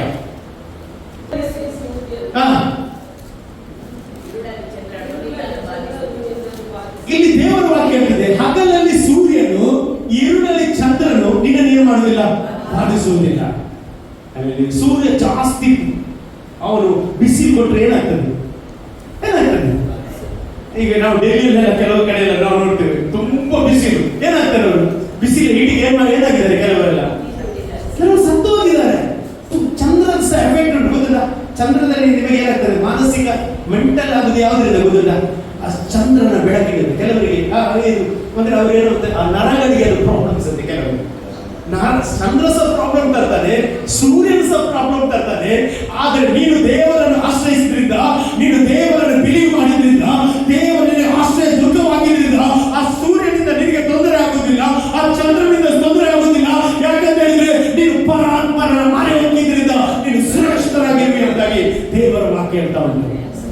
ಅದೇ ವಾಕ್ಯ ಹೇಳ್ತದೆ, ಸೂರ್ಯನು ഇരുಳಲ್ಲಿ ಚಂದ್ರನು ನಿನ್ನನ್ನು ಬಾಧಿಸುವುದಿಲ್ಲ ಅಂದ್ರೆ ನಿನಗೆ ತೊಂದರೆ ಕೊಡುವುದಿಲ್ಲ. ಕೆಲವರು ಅಮಾವಾಸ್ಯೆಯಲ್ಲೆಲ್ಲ ಏನೆಲ್ಲ ಮಾಟ ಬಂದರೆಲ್ಲ ಮಾಡ್ತಾರೆ. ಅವ್ರಿಗೆ ಏನ್ ಬೇಕು? ಯಾರು ಸಾಯಬೇಕು? ಚಂದ್ರನ ಸಾಯಬೇಕು, ನಕ್ಷತ್ರದ ಸಾಯಬೇಕು, ಅವರಿಗೆ ಸಮಾಧಿಯ ಸಾಯಬೇಕು, ಇದೆಲ್ಲ ಅವ್ರು ಮಾಡ್ತಾರೆ. ಆದ್ರೆ ನನಗೆ ನಿನಗೆ ಅದರಲ್ಲಿ ಯಾವ್ದು ಎಫೆಕ್ಟ್ ಆಗ್ತದಾ? ಹೇಳ್ರಿ, ಎಫೆಕ್ಟ್ ಆಗುದಿಲ್ಲ. ಅಲ್ಲಿ ಎಫೆಕ್ಟ್ ಯಾರಿಗೆ ಆಗ್ತದೆ? ನಿನ್ನ ವಿರುದ್ಧ ಹಾಗೆ ಮಾಡಿದ್ರೆ ಯಾರಿಗೆ ಎಫೆಕ್ಟ್ ಆಗ್ತದೆ? ಅವರಿಗೆ ಎಫೆಕ್ಟ್ ಆಗ್ತದೆ. ಹೇಳ್ರಿ, ಅವರಿಗೆ ಎಫೆಕ್ಟ್ ಆಗ್ತದೆ. ಯಾಕೆ ಗೊತ್ತಿಲ್ಲ? ನಿನ್ನ ದೇವರು ಸಾಧಾರಣ ದೇವರಲ್ಲ, ಅದರ ಉಂಟು ಮಾಡಿದ ದೇವರು ನಿನ್ನನ್ನು ಸಹ ಉಂಟು ಮಾಡಿದ ದೇವರಾಗಿದ್ದಾನೆ. ದೇವರು ಅದನ್ನೆಲ್ಲ ಸೃಷ್ಟಿಯ ವಸ್ತುಗಳನ್ನು ಉಂಟು ಮಾಡಬೇಕಿಂತ ಸಹ ವಿಶೇಷವಾಗಿ ನನ್ನನ್ನು ಮತ್ತು ನಿನ್ನನ್ನು ಉಂಟು ಮಾಡಿದ. ವಿಶೇಷವಾಗಿ ದೇವರು ನಮ್ಮನ್ನು ಉಂಟು ಮಾಡಿದ ಯಾವ ಸ್ವರೂಪದಲ್ಲಿ? ತನ್ನ ಸ್ವರೂಪದಲ್ಲಿ. ಆತನ ಸ್ವರೂಪದಲ್ಲಿ ನಾವು ಉಂಟು ಮಾಡಲ್ಪಟ್ಟವರಾಗಿದ್ದೇವೆ. ಆತನ ಹೋಲಿಕೆಗೆ ಸರಿಯಾಗಿ ನಾವು ಏನ್ ಮಾಡಿದ್ದೇವೆ? ಉಂಟು ಮಾಡಲ್ಪಟ್ಟಿದ್ದೇವೆ. ಪ್ರಾಣಿಗೆ ಆ ಆತ್ಮವನ್ನು ಕೊಡಲಿಲ್ಲ, ಯಾವ ಸೃಷ್ಟಿಗೆ ಆತ್ಮವನ್ನು ಕೊಡಲಿಲ್ಲ. ಆತ್ಮ ಕೊಟ್ಟದ್ದು ನನಗೆ ಬಂದ ನಿನಗೆ ನಾನು. ಇವತ್ತು ಆ ದೇವರನ್ನು ನಾವು ಆರಾಧಿಸುವುದಿಲ್ಲ, ನಿನಗೆ ಸೃಷ್ಟಿಯ ವಸ್ತುಗಳಿಂದ ನಿನಗೆ ಯಾವ ತೊಂದರೆ ಆಗುವುದಿಲ್ಲ. ಇವತ್ತು ಭೂಕಂಪವಾಗಿ ನಮಗೇನಾಗುವುದಿಲ್ಲ, ತೊಂದರೆ ಆಗುವುದಿಲ್ಲ. ಗುಡುಗು ಬರಲಿ, ಸಿಡಿಲು ಬರಲಿ, ಮಿಂಚು ಬರಲಿ, ಏನು ಬಂದರೂ ಸಹ ನಮಗೇನಾಗುವುದಿಲ್ಲ, ತೊಂದರೆ ಆಗುದಿಲ್ಲ. ಏನು ತೊಂದರೆ ಆಗುವುದಿಲ್ಲ? ಡಿಕ್ಲೇರ್ ಮಾಡಿ, ತೊಂದರೆ ಆಗುವುದಿಲ್ಲ. ನಿನಗೆ ಪ್ರೊಟೆಕ್ಷನ್ ಯಾರಿಂದ ಬರ್ತದೆ? ದೇವರಿಂದಲೇ ಬರ್ತದೆ. ಲಾಸ್ಟ್ ಸೆಲ್ ಸಿಸ್ಟಮ್ ಹತ್ತಿರ ಮನೆಗೆ ಗ್ಯಾಸ್ ಇದಾಗಿ ಬಂದು ಬೆಂಕಿ ಎಲ್ಲ ಹಾಕಿದ್ದಾರೆ. ಆದ್ರೆ ಇವರ ಮನೆಗೆ ಏನಾಗಲಿಲ್ಲ. ಆ ದಿವಸ ನಾವು ಫಾಸ್ಟಿಂಗ್, ಉಪವಾಸ ಫಾಸ್ಟಿಂಗ್ ಅಲ್ಲಿ ಹೋಗಿದ್ರು. ಯಾಕೆ ಗೊತ್ತಿಲ್ಲ? ನಿನ್ನ ಮನೆಯ ಸುತ್ತಲೂ ದೇವರು ಬೇರೆ ಆಗ್ತಾನೆ. ಯಾಕಂದ್ರೆ ನೀನು ಆತನ ಪ್ರೊಟೆಕ್ಷನ್ ಅಂಡರಲ್ಲಿ ಇರುವುದರಿಂದ ನಿನಗೋಸ್ಕರ ದೇವರು ಕಾರ್ಯ ಮಾಡುವ ದೇವರಾಗಿದ್ದಾನೆ. ಹಾಗಾಗಿ ದೇವರ ಮಕ್ಕಳೇ, ಭೂಲೋಕದಲ್ಲಿ ಮನುಷ್ಯನಿಗೆ ಭಯಪಡಬೇಡ್ರಿ, ಸೃಷ್ಟಿಯ ವಸ್ತುಗಳಿಗೆ ಭಯಪಡಬೇಡ್ರಿ, ದೇವರಿಗೆ ಮಾತ್ರ ಭಯಪಡ್ರಿ. ಯಾಕಂದ್ರೆ ನಮಗೆ ಸಹಾಯ ಬರೋದು ಅದು ಭೂಮಿ ಮತ್ತು ಆಕಾಶವನ್ನು ಉಂಟು ಮಾಡಿದ ಕರ್ತನಿಂದಲೇ ನಮಗೆ ಸಹಾಯ ಬರುತ್ತದೆ. ಸಾಧಾರಣವಾಗಿ ಬಿಸಿಲು ಬರುವಾಗ ಏನು ಬರ್ತದೆ? ಜೋರು ಬಿಸಿಲಾದ್ರೆ ನಿಮಗೆ ಏನು ಆಸೆ ಆಗ್ತದೆ? ನೀರು. Very good. ಆಯ ರೀತಿ ಆಗ್ತದೆ. ದೇವರ ವಾಕ್ಯ ಎಲ್ಲ ಇರ್ತದೆ ಗೊತ್ತುಂಟಾ? ನೀವು ನೋಡಿ, ಯೆಶಾಯ ಬರೆದ ಪ್ರವಾದನ ಗ್ರಂಥ 49ನೇ ಅಧ್ಯಾಯ 10ನೇ ವಾಕ್ಯ, ಐಷಾಯ ಚಾಪ್ಟರ್ 49 ವರ್ಸಸ್ 10. ಅವರಿಗೆ ಹಸಿವೆ ಬಾಯಾರಿಕೆಗಳು ಆಗವು. ಅವರಿಗೆ ಏನಾಗುವುದಿಲ್ಲ? ಹಸಿವೆ ಸಾಗುವುದಿಲ್ಲ, ಬಾಯಾರಿಕೆ ಸಾಗುವುದಿಲ್ಲ. ಮತ್ತೆ ಜಲವು ಬಿಸಿಲು ಬಡಿಯವು. ಜಲವು ಬಿಸಿಲು ಎಷ್ಟು ಜನ ಇರ್ತದೆ? ನನಗೆ ಯಾವ ಎಫೆಕ್ಟ್ ಆಗುದಿಲ್ಲ. ನನಗೆ ಯಾವ ಎಫೆಕ್ಟ್ ಆಗುದಿಲ್ಲ. ಯಾಕೆ ಗೊತ್ತಿಲ್ಲ? ನನ್ನ ದೇವರೇ ನನ್ನ ಸಹಾಯ ಇದ್ದಾನೆ. ನನ್ನ ದೇವರೇ ನನಗೆ ಪ್ರೊಟೆಕ್ಷನ್ ಆಗಿದ್ದಾನೆ. ನನ್ನ ದೇವರೇ ನನಗೆ ಸಹಾಯ ಮಾಡುವ ದೇವರಾಗಿದ್ದಾನೆ. ಹಾಗಾಗಿ ಇವತ್ತು ನಾನು ಹೇಳ್ತೇನೆ, ಸೂರ್ಯನಿಂದ ನಿಮಗೆ ಪ್ರಾಬ್ಲಮ್ ಆಗುವುದಿಲ್ಲ, ಚಂದ್ರನಿಂದ ನಿನಗೆ ಪ್ರಾಬ್ಲಮ್ ಆಗುವುದಿಲ್ಲ. ಇವತ್ತು ಪ್ರಾಬ್ಲಮ್ ನಿನ್ನ ವೈರಿಗೆ ನಿನ್ನಿಂದಲೇ ಆಗ್ತದೆ. ಹೇಳಿದ್ರೆ ನನ್ನಿಂದಲೇ ಪ್ರಾಬ್ಲಮ್. ಹೇಳಿದ್ರೆ ನನಗೆ ಪ್ರಾಬ್ಲಮ್ ಕೊಟ್ಟರೆ ಯಾರಿಗೆ ಪ್ರಾಬ್ಲಮ್? ಅವರಿಗೆ ಪ್ರಾಬ್ಲಮ್. ನಾನು ಹೇಳ್ತೇನೆ, ನಿಮ್ಮ ಒಬ್ಬೊಬ್ಬರ ದೇವರು ತನ್ನ ನಾಮದ ಮಹಿಮೆಗೋಸ್ಕರ ಎಬ್ಬಿಸಿಕೊಳ್ತಾರೆ. ನೀವು ಭಯಪಡುವ ಅಗತ್ಯ ಇಲ್ಲ. ಅಲ್ಲಿ ನಮ್ಮ ದೇವರು ಶಕ್ತನಾದ ದೇವರಾಗಿದ್ದಾನೆ. ನನ್ನ ದೇವರು ಅಸಾಮಾನ್ಯನಾದ ಕಾರ್ಯವನ್ನು ಮಾಡುವ ದೇವರಾಗಿದ್ದಾನೆ. ವಾಕ್ಯದ ಏನಂತ ಹೇಳಿದ್ರೆ, ಹಗಲಲ್ಲಿ ಸೂರ್ಯನು, ഇരുಳಲ್ಲಿ ಚಂದ್ರನು ನಿನ್ನನ್ನು ಬಾಧಿಸುವುದಿಲ್ಲ. ಏನು ವಾಕ್ಯ ಹೇಳ್ತದೆ? ಯೆಹೋವನು ನಿನ್ನನ್ನು ಎಲ್ಲ ಕೇಡಿನಿಂದ ತಪ್ಪಿಸುವುದು, ನಿನ್ನ ಪ್ರಾಣವನ್ನು ಕಾಯುವುದು. ಹಾಗಿದ್ರೆ ಇವತ್ತು ಎಲ್ಲ ಕೇಡಿನಿಂದ ಅಂತ ಹೇಳಿದ್ರೆ ಯಾವುದಕ್ಕೆ ಸಹ ನಮಗೆ ಏನ್ ಮಾಡಬಾರ್ದು? ಭಯ ಪಡುವ ಅಗತ್ಯ ಇಲ್ಲ, ಭಯ ಪಡುವ ಅಗತ್ಯ ಇಲ್ಲ. ದೇವರು ಎಲ್ಲ ಕೇಡಿನಿಂದ ತಪ್ಪಿಸ್ತಾನೆ. ನಾನು ಹೇಳ್ತೇನೆ, ನಿನ್ನ ಪ್ರೊಟೆಕ್ಷನ್ ಅಲ್ಲಿ ಲೋಕ ಹೇಳುವುದು ಅಲ್ಲ. ಪ್ರೊಟೆಕ್ಷನ್ ಅಲ್ಲಿ ಲೋಕ ಹೇಳ್ತದೆ, ಕೆಲವೊಂದು ಹೇಳ್ತಾರೆ ಇದು ಮಾಡಬೇಕು, ಆದ್ರೆ ಅದರಿಂದ ಅಲ್ಲ ನಮಗೆ ಪ್ರೊಟೆಕ್ಷನ್. ನಮಗೆ ಪ್ರೊಟೆಕ್ಷನ್ ದೇವರಿದ್ದಾರೆ. ಅಲ್ಲಿ ಇವತ್ತು ನಾನು ಹೇಳ್ತೇನೆ, ನಿನ್ನ ದೇವರ ವಾಕ್ಯವನ್ನು ನೀನು ಹಿಡ್ಕೊಳ್ಳುವಾಗ ನಿನ್ನ ದೇವರಿಗೆ ಪ್ರೊಟೆಕ್ಷನ್ ಕೊಡ್ತಾ ಇದ್ದಾರೆ. ಅದಕ್ಕೆ 119ಕ್ಕಿಂತ 105 ವಾಕ್ಯ ಇರ್ತದೆ, ನಿನ್ನ ವಾಕ್ಯವು ನನ್ನ ಕಾಲಿಗೆ ದೀಪವು ದಾರಿಗೆ ಬೆಳಕಾಗಿದೆ. ಹಲ್ಲೆಲೂಯಾ. ಹಾಗಾಗಿ ಇವತ್ತು ನಾವು ದೇವರ ವಾಕ್ಯದಿಂದ ನಾವು ಎಲ್ಲಿ ಹೋದರೂ ಸಹ ಸುರಕ್ಷಿತರಾಗಿದ್ದೇವೆ. ನಾನು ಹೇಳ್ತೇನೆ, ದೇವರ ಸಹಾಯ ಎಲ್ಲಿ ಬರ್ತಾರೆ ಅಲ್ಲಿ ಪ್ರೊವಿಷನ್ಸ್ ದೇವರು ಬರ್ತಾರೆ. ನೀನು ಯಾವುದಕ್ಕೆ ಸಹ ಭಯ ಪಡಬೇಡ. ಅಲ್ಲಿ ತಕ್ಕ ಕಾಲದಲ್ಲಿ ನಿನಗೆ ಏನ್ ಬೇಕು ಅದು ದೇವರು ಒದಗಿಸ್ತಾನೆ. ನಾನು ಹೇಳ್ತೇನೆ, ನಿನ್ಗೆ ಏನ್ ಬೇಕು ಅದು ದೇವರು ರೈಟ್ ಟೈಮಲ್ಲಿ ದೇವರು ಕೊಡುವವರಾಗಿದ್ದಾನೆ. ನಾವು ಯಾವುದಕ್ಕೆ ಸಿದ್ಧ ಮಾಡುವವರಲ್ಲ. ಇವತ್ತು ನಮ್ಮ ನೆಕ್ಸ್ಟ್ ಸ್ಟೆಪ್ ಅಲ್ಲಿ ಯಾರು ಪ್ರೊವೈಡ್ ಮಾಡ್ತಾರೆ? ದೇವರೇ ಪ್ರೊವೈಡ್ ಮಾಡ್ತಾರೆ. ಸರಿ, ನಾ ಲಾಸ್ಟ್ ಟೈಮ್ ಸಾಕ್ಷಿ ಅಲ್ಲಿಗೆ ಹೋಗುವಾಗ ಯಾವುದು ಅಕೊಮಿಡೇಷನ್ ರೆಡಿ ಆಗಿರಲಿಲ್ಲ. ಆದ್ರೆ ಆ ಒಂದು ಫೇತ್ ಅಲ್ಲಿ, ಆ ನಂಬಿಕೆಯಿಂದ ಅಲ್ಲಿ ಹೋಗುವಾಗ ದೇವರು ನಮಗೆ ಬೇಕಾದದನ್ನು ಪ್ರೊವೈಡ್ ಮಾಡ್ತಾ ಇದ್ದಾರೆ. ನಮ್ಮ ದೇವರು ನಮ್ಮ ಪ್ರೊವೈಡರ್ ಆಗಿದ್ದಾರೆ. ಇವತ್ತು ನಾನು ಹೇಳ್ತೇನೆ, ನಿಮ್ಮ ವಿಷಯದಲ್ಲಿ ಯಾವ ವಿಷಯದಲ್ಲಿ ಚಿಂತೆ ಮಾಡುವಾಗತ್ತಿಲ್ಲ. ನಮಗೊಬ್ಬ ದೇವರಿದ್ದಾರೆ, ಆದ್ರೆ ಎಲ್ಲ ವಿಷಯದಲ್ಲಿ ಸಹಾಯ ಮಾಡುವ ದೇವರಾಗಿದ್ದಾರೆ. ಇವತ್ತು ದೇವರ ಮಕ್ಕಳು ಮನುಷ್ಯರಿಗೆ ಭಯಪಡಬಾರ್ದು, ಮನುಷ್ಯರಿಗೆ ಭಯಪಡಬಾರ್ದು. ನಾವು ದಾವೀದನ ಬಗ್ಗೆ ನಾವು ನೋಡ್ತೇವೆ. ಈ ದಾವೀದನಿಗೆ ಯಾರಿಗೆ ಭಯಪಟ್ಟ? ದೇವರಿಗೆ ಮಾತ್ರ ಭಯಪಟ್ಟ, ದೇವರಿಗೆ ಮಾತ್ರ ಭಯಪಟ್ಟ. ಅವ್ರು ಗೊತ್ತು ಮನುಷ್ಯರು ಏನ್ ಮಾಡಲು, ಅವನು ಹೇಳ್ತಾನೆ ಮನುಷ್ಯರು ಏನ್ ಮಾಡಲು, ಅವನು ಸಹಾಯ ಮಾಡಲಿಕ್ಕೆ ಶಕ್ತರು ಅಲ್ಲ. ಮನುಷ್ಯನಿಗೆ ಹೆದರಬಾರದು. ಇವತ್ತು ನಾವೆಲ್ಲ ಯಾರಿಗೆ ಹೆದರ್ತೇವೆ? ಮನುಷ್ಯನಿಗೆ ಭಯಪಡ್ತೇವೆ. ಅವರು ಏನ್ ಹೇಳ್ತಾರ, ನಾವು ಹೀಗೆ ಮಾಡಿದ್ರೆ ಏನ್ ಹೇಳ್ತಾರ, ನಾವು ಮನುಷ್ಯನಿಗೆ ಭಯಪಡ್ತೇವೆ. ಆದ್ರೆ ನಾನು ಇವತ್ತು ಹೇಳ್ತೇನೆ, ಮನುಷ್ಯರಿಗೆ ಭಯಪಡಬೇಡಿ, ದೇವರಿಗೆ ಭಯಪಡಬೇಡಿ, ದೇವರಿಗೆ ಭಯಪಡಬೇಡಿ. ದೇವರಿಗೆ ಭಯಪಡುವಾಗ ದೇವರನ್ನು ಉನ್ನತಿಗೆ ನಡೆಸ್ತಾ ಇದ್ದಾನೆ. ನೋಡಿ, ಅಲ್ಲಿ ನಾವು ನೋಡ್ತೇವೆ ದಾವೀದನ ಜೀವಿತದಲ್ಲಿ ಅವನು ಮಂದೆ ಕಾಯ್ತಿದ್ದ. ಅವನ ತಂದೆ ಈಶಾ ಏನ್ ಮಾಡ್ತಾನೆ, ಕರೀತಾರೆ. ಯಾಕೆ ಗೊತ್ತಿಲ್ಲ, ಒಂದು ಗೊಲ್ಯಾತನ ಬಂದ ಸಂದರ್ಭದಲ್ಲಿ ತಂದೆ ಕರೆದು ಏನ್ ಹೇಳ್ತಾನೆ, ಅವನ ಕ್ಷೇಮವನ್ನು ವಿಚಾರಿಸಲಿಕ್ಕೆ ನೀನು ಹೋಗು ಎಂಬುದಾಗಿ. ಯಾಕಂದ್ರೆ 40 ದಿವಸದಿಂದ ಯಾರ ಸುದ್ದಿ ಇಲ್ಲ, ಅವನ ಸಹೋದರರ ಸುದ್ದಿ ಇಲ್ಲ, ಅವನ ಅಣ್ಣಂದಿರ ಸುದ್ದಿ ಇಲ್ಲ. ಅದಕ್ಕೆ ಈಶಾ ಅವನನ್ನು ಕಳಿಸ್ತಾನೆ. ಈಶಾ ಅವನ ಹತ್ರ ಕಳಿಸುವಾಗ ವಾಕ್ಯ ಹೇಳ್ತದೆ, ಗೊಲ್ಯಾತನನ್ನು ನೋಡಿ ಅಲ್ಲಿದ್ದ ಸೌಲರು ಮತ್ತು ಅಲ್ಲಿದ್ದ ಇಸ್ತ್ರಿಯವರು ಏನ್ ಮಾಡಿದ್ರಂತೆ, ಭಯ ಪಟ್ಟಿದ್ರಂತೆ, ಹೆದರಿಕೆಯಿಂದ ಭಯಪಟ್ಟು ಹೋಗಿದ್ರಂತೆ. ದಾವೀದ ಯಾವ್ದ್ರಲ್ಲಿ ಹೋಗಿದ್ದಾನೆ, ಅವನು ಎಲ್ಲ ಭಯದ ವಾತಾವರಣದಲ್ಲಿ ದೇವರು ಕೊಂಡು ಹೋಗಿದ್ದಾನೆ. ಇವತ್ತು ನಿಮ್ಮ ಜೀವಿತದಲ್ಲಿ ಸಹ ನೀರಿಗೆ ಮುಳುಗಿದ ಮೇಲೆ ಚಾಳಿ ಅಂತ ಹೇಳ್ತೇವೆ. ಅಂದ್ರೆ ನಾವು ಎಲ್ಲದರಲ್ಲಿ ಏನ್ ಮಾಡಿದ್ದೇವೆ, ಎಲ್ಲ ಜನರು ಸಹ ಕಂಡಿದ್ದೇವೆ. ಹಾಗಾಗಿ ನಾವು ಈ ಜನರು ನೋಡುವಾಗ ಏನ್ ಮಾಡುವುದಿಲ್ಲ, ಭಯ ಪಡುವುದಿಲ್ಲ. ನೋಡಿ, ಅವನು ನೋಡಿ, ಅವನಿಗೆ ಟ್ರೈನಿಂಗ್ ದೇವರು ಮಾಡಿದ್ದಾರೆ. ಎಲ್ಲಿ? ಅಡವಿಯಲ್ಲಿ ಟ್ರೈನ್. ಕರಾಣಿಯನ್ನು ನೋಡಿದ್ದಾರೆ, ಸಿಂಹವನ್ನು ನೋಡಿದ್ದಾನೆ. ಇವತ್ತು ನೀವು ಸಹ ಎಲ್ಲರೂ ನೋಡಿದ್ದೇವೆ. ದೇವರಿಗೆ ಸ್ತೋತ್ರ. ಇನ್ನು ಯಾವ ಕರಡಿ ಬಂದ್ರು ಸಹ, ಯಾವ ಸಿಂಹ ಮಾಡಿದ್ರು ಸಹ ಏನ್ ಮಾಡುದಿಲ್ಲ, ಭಯ ಪಡುವುದಿಲ್ಲ. ಆಮೇಲೆ ಗೊಲ್ಯಾತ ನೋಡಿ, ಎಲ್ಲ ಭಯ ಪಡುವಾಗ ಗೊಲ್ಯಾತ ಸಹ ಎಷ್ಟು ಎತ್ತರ ಇದ್ದವ, 9 ಅಡಿ 9 ಇಂಚ ಎತ್ತರವಾಗಿದ್ದಂತೆ. ಇಷ್ಟು ದೊಡ್ಡ ಜನರನ್ನು ನೋಡಿ, ಇಷ್ಟು ದೊಡ್ಡ ಗೊಲ್ಯಾತನನ್ನು ನೋಡಿ ಅಲ್ಲಿದ್ದ ಜನರೆಲ್ಲ ಹೆದರುತ್ತಾರೆ. ಆದರೆ ದಾವೀದನಿಗೆ ಗೊಲ್ಯಾತನ ಹೈಟ್ ಕಾಣ್ತಾ ಇಲ್ಲ, ದಾವೀದನಿಗೆ ದೇವರ ಹೈಟ್ ಕಾಣ್ತಾ ಉಂಟು. ಆಕಾಶ ಆತನಿಗೆ ಸಿಂಹಾಸನ, ಭೂಮಿ ಆತನ ಪಾದ ಬಿಟ್ಟಾಗಿದೆ. ಇವತ್ತು ನಾನು ಹೇಳ್ತೇನೆ, ಸಮಸ್ಯೆಯನ್ನು ನೋಡಿದ್ರೆ ನಿಮಗೆ ದೊಡ್ಡದಾಗಿ ಕಾಣ್ತದೆ, ಸಮಸ್ಯೆಯನ್ನು ಬದಲಾಡುವ ದೇವರನ್ನು ನೋಡುವಾಗ ಆತನು ನಿಮಗೆ ಎಲ್ಲದಕ್ಕಿಂತ ದೊಡ್ಡವನಾದ್ರಿಂದ ನಿಮ್ಮ ಪ್ರತಿಯೊಂದು ಸಮಸ್ಯೆಯನ್ನು ದೇವರು ತೆಗೆದಾಕ್ತಾನೆ. ಹಾಗಾಗಿ ಗೊಲ್ಯಾತನ ಆ ಒಂದು ಹೈಟ್ ಯಾರಿಗೆ ಕಾಣ್ತಾ ಇಲ್ಲ, ದಾವೀದನಿಗೆ ಕಾಣ್ತಾ ಇಲ್ಲ. ಅಷ್ಟು ದೊಡ್ಡ ದೇವರ ಮುಂದೆ ಈ ಗೊಲ್ಯಾತನವರಿಗೆ ನಾಯಿಯಾಗಿ ಕಾಣ್ತಾ ಇದ್ದಾರೆ. ಅದಕ್ಕೆ ಹೇಳುದು, ಅವನ ಒಂದು ವರ್ಡ್ ಯೂಸ್ ಮಾಡ್ತಾರೆ, ಗೊತ್ತಿಲ್ಲ, ನೀನು ನನಗೆ ಏನಂತ ತಿಳಿದುಕೊಂಡಿದ್ದಿ, ನಾಯಿ ಅಂತ ತಿಳಿದುಕೊಂಡಿದ್ದಿ ಅಂತಾರೆ. ಆದ್ರೆ ಇವರಿಗೆ ಕಾಣುದು ನಾಯಿಯಾಗಿ ಕಾಣ್ತಾ ಇದ್ದಾರೆ. ಇವತ್ತು ನಾನು ಹೇಳ್ತೇನೆ, ದೊಡ್ಡ ಪ್ರಾಬ್ಲಮ್ ಅಲ್ಲಿ ನೀವು ದೊಡ್ಡ ಪ್ರಾಬ್ಲಮ್ ಅನ್ನು ನೋಡ್ಬಿಟ್ರಿ, ನಿಮ್ಮ ಜೀವಿತದಲ್ಲಿ ಅದ್ಭುತ ಮಾಡುವ ದೇವರನ್ನು ನೋಡ, ನಿಮಗೆ ಸಹಾಯ ಮಾಡುವ ದೇವರನ್ನು ಕಾಣಿ. ಅಲ್ಲಿ ಇವತ್ತು ಹೇಳ್ತದೆ, ನಿನಗೆ ಕೇಡಾಗದಾಗೆ ದೇವರು ಕಾಪಾಡ್ತಾನೆ.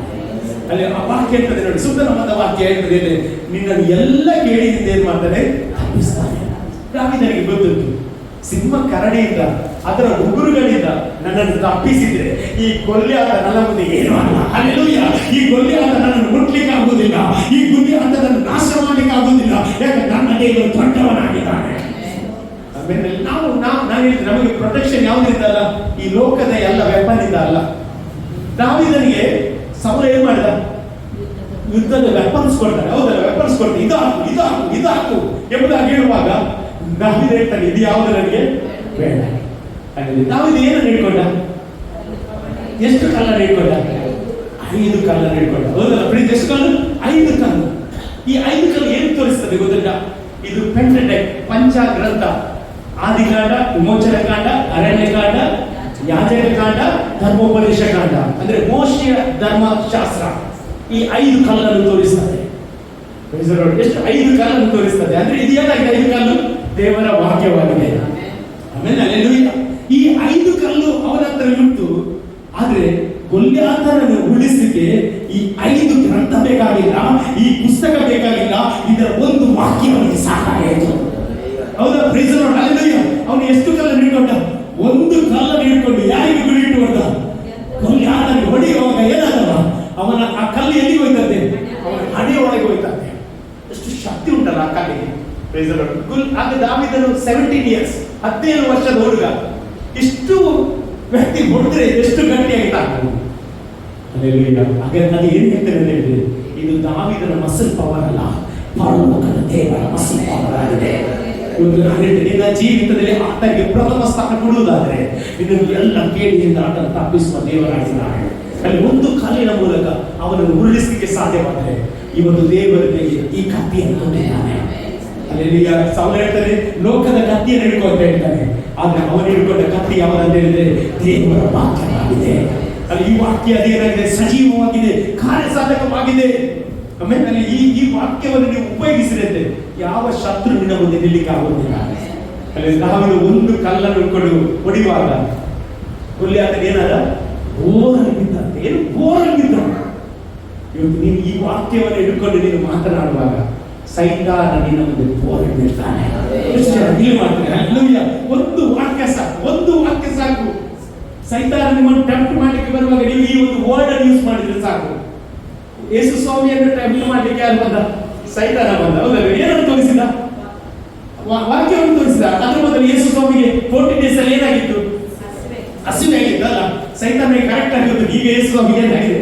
ಹಸಿವೆ ಆಗಿದೆ. ಹಸಿವೆ ಆಗಿದ್ರೆ ಏನು ಬೇಕು? ಫುಡ್ ಬೇಕು. ಹೌದಲ್ಲ? ಫುಡ್ ಬೇಕಂತ. ಆಗ ಸೈತಾನ ತರುವುದು ಏನು ಗೊತ್ತಿಲ್ಲ, ಯೇಸು ಸ್ವಾಮಿ ಮನೆಗೆ ಕಲ್ಲನ್ನು ತರ್ತಾನೆ. ಕಲ್ಲಂತದ್ದು ಏನ್ ಮಾಡ್ತಾನೆ? ರೊಟ್ಟಿಯಾಗಿ ಮಾಡಿ ಅಂತ. ರೊಟ್ಟಿಯ ಟೆಂಪ್ಟೇಷನ್. ಸೈತಾನ ಯಾವ ಸಹ ಕಲ್ಲೇ ಹೋಗುದು. ಅವ್ನು ಯಾವ ಸಹ ನಮಗೆ ಒಳ್ಳೆದನ್ನು ಮಾಡುದಿಲ್ಲ. ನೀವು ಎಷ್ಟೇ ಸೈತಾನನ ಬಳಿಗೆ ಹೋಗ್ರಿ, ಅವ್ನು ಕಲ್ಲೇ ಕೊಡ್ತಾನೆ. ಆದ್ರೆ ನನ್ನ ದೇವರು ರೊಟ್ಟಿಯನ್ನು ಕೊಡ್ತಾನೆ. ಅಲ್ಲಿ ನನ್ನ ದೇವರು ರೊಟ್ಟಿಯನ್ನು ಕೊಡ್ತಾನೆ. ಹಲ್ಲೆಲೂಯಾ, ಕರ್ತನಿಗೆ ಸ್ತೋತ್ರವಾಗಲಿ. ಇವತ್ತು ದೇವರ ಮಾತು ಅದು ರೊಟ್ಟಿಯಾಗಿದೆ, ಅದು ಜೀವವಾಗಿದೆ, ಅದು ಆತ್ಮವಾಗಿದೆ. ಅದರಿಂದ ನೀವು ಎಲ್ಲವನ್ನು ಹೊಂದಿಕೊಳ್ಳಲಿಕ್ಕೆ ಸಾಧ್ಯವಾಗಿದೆ.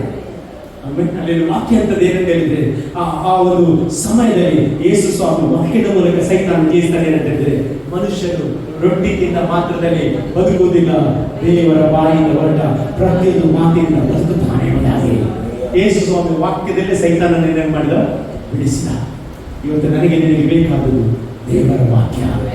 ದೇವರ ವಾಕ್ಯ ಇದು ನಿನ್ನನ್ನು ಕಾಯುತ್ತದೆ, ಇದು ನನ್ನನ್ನು ಕಾಪಾಡುತ್ತದೆ. ಅದಕ್ಕೆ ಬೈಬಲ್ ಹೇಳ್ತೇನೆ, ನಿನ್ನನ್ನು ಎಲ್ಲ ಕೇಳಿನಿಂದ ತಪ್ಪಿಸ್ತಾನೆ. ನಂತರ ವಾಕ್ಯ ಹೇಳ್ತದೆ, ನೀನು ಹೋಗುವಾಗಲೂ ಬರುವಾಗಲೂ ಇಂದಿನಿಂದ ಸದಾಕಾಲ ಹೋಗಿ ಏನ್ ಮಾಡ್ತಾನೆ?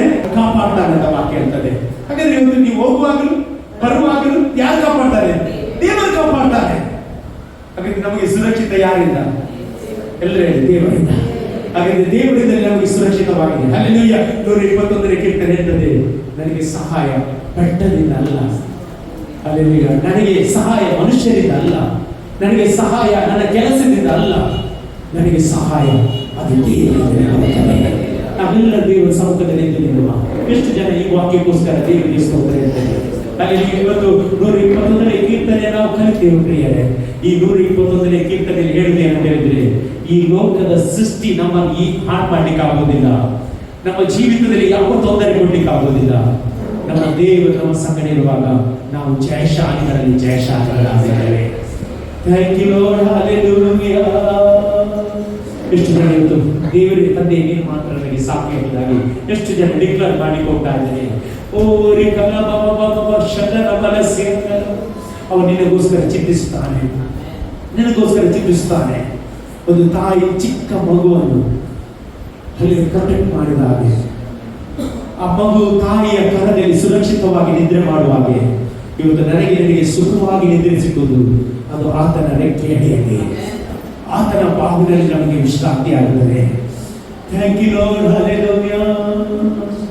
ನನಗಾಗಿ ಚಿಂತಿಸುವ ಪರಲೋಕ ತಂದೆಯೇ, ಎಲ್ಲವನ್ನು ಒದಗಿಸುವ ನನ್ನ ಪ್ರಿಯ ಯೇಸುವೇ, ನನಗಾಗಿ ಚಿಂತಿಸುವ ಪರಲೋಕ ತಂದೆಯೇ, ಎಲ್ಲವನ್ನು ಒದಗಿಸುವ ನನ್ನ ಪ್ರಿಯ ಯೇಸುವೇ, ಹೆಜ್ಜೆ ಹೆಜ್ಜೆ ಕಾಯುವ ಪವಿತ್ರಾತ್ಮನೇ, ಹೆಜ್ಜೆ ಹೆಜ್ಜೆ ಕಾಯುವ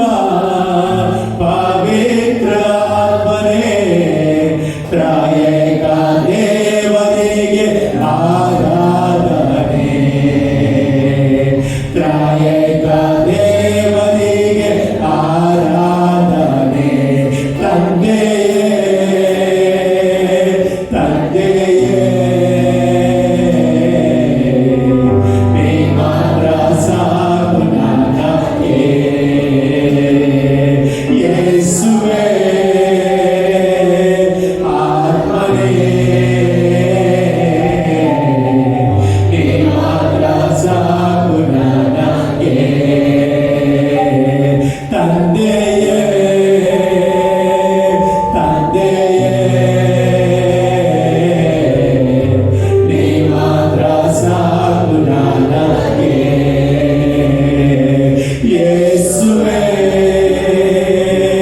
ಆತ್ಮನೇ ನೀ ಮಾತ್ರ ಸಾಕು ನನಗೆ ನೀ ಮಾತ್ರ ಸಾಕು ನನಗೆ ಇವತ್ತೆಷ್ಟು ಜನ ಹೇಳಲಿಕ್ಕೆ ಇಷ್ಟಪಡ್ತೇನೆ ಯೇಸುವೇ ನೀನು ಮಾತ್ರ ನನಗೆ ಸಾಕು ನನಗೆ ಸಹಾಯ ಅದು ನಿನ್ನಿಂದಲೇ ಸ್ವಾಮಿ ನನಗೆ ಸಹಾಯ ನಿನ್ನಿಂದಲೇ ಸ್ವಾಮಿ ಎಷ್ಟು ಜನ ಹೇಳ್ತೀರಿ ಇವತ್ತು ನಾನು ಹೇಳ್ತೇನೆ ಕೆಲವರು ಬೈಬಲ್ ಮಾತ್ರ ಹೇಳ್ತಾರೆ ಆದ್ರೆ ವಾಕ್ಯ ಅವರಿಗೆ ಗೊತ್ತಿಲ್ಲ ಬೈಬಲ್ ಒಳಗೆ ಬರೆದ ವಾಕ್ಯದ ಮೂಲಕ ನಿನಗೆ ಪ್ರೊಟೆಕ್ಷನ್ ಆಗ್ತದೆ ಶಿಲುಬೆಯಲ್ಲಿ ಮಾಡಿದ ಕಾರ್ಯಗಳಲ್ಲಿ ನಂಬುವಾಗ ನಿನಗೆ ಪ್ರೊಟೆಕ್ಷನ್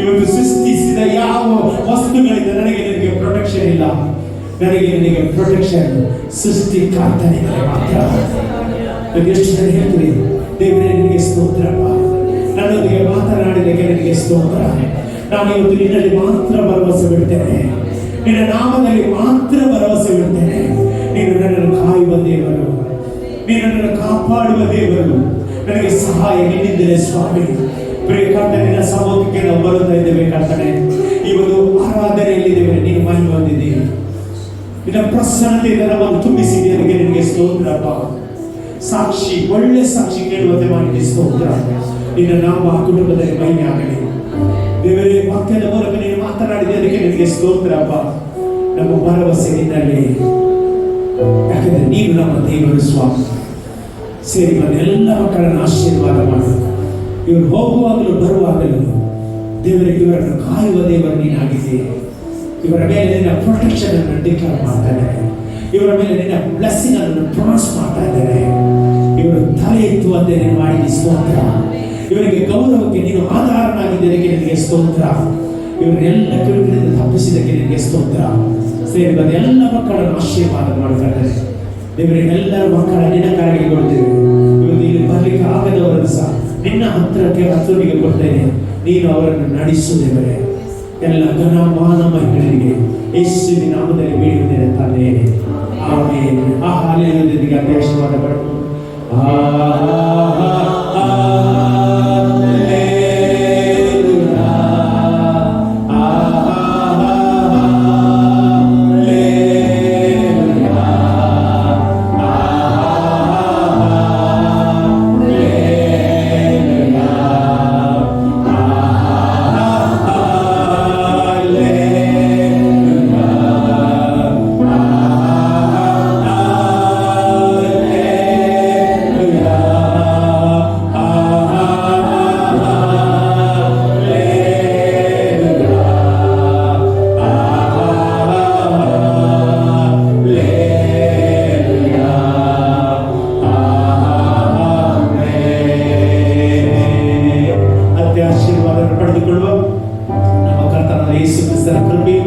ತಂದೆಯಾದ ದೇವರ ಪ್ರೀತಿಯು ಪರಿಶುದ್ಧಾತ್ಮನ ನಡೆದ ಸಹವಾಸ ಸೇರಿ ಬಂದ ಎಲ್ಲ ದೇವರ ಮಕ್ಕಳೊಂದಿಗೂ ಸಾರಲ್ಪಟ್ಟ ವಾಕ್ಯದೊಂದಿಗೂ ಲೋಕದ ನಂಬಿಗಸ್ತರೊಂದಿಗೂ ಇನ್ನೊಂದು ಕ್ರಿಸ್ತನ ಎರಡನೇ ಬರೋಣ ತನಕ ನಿತ್ಯ ನಿರಂತರವಾಗಿರಲಿ ಆಮೆನ್. ಜಯಗೊಂಡ ದೇವರು 3 ಬಾರಿ ಹಲ್ಲೆಲೂಯಾ ಹಲ್ಲೆಲೂಯಾ ಹಲ್ಲೆಲೂಯಾ ಹಲ್ಲೆಲೂಯಾ. ದೇವರು ನಿಮ್ಮನ್ನು ಆಶೀರ್ವದಿಸಲಿ. God bless you all.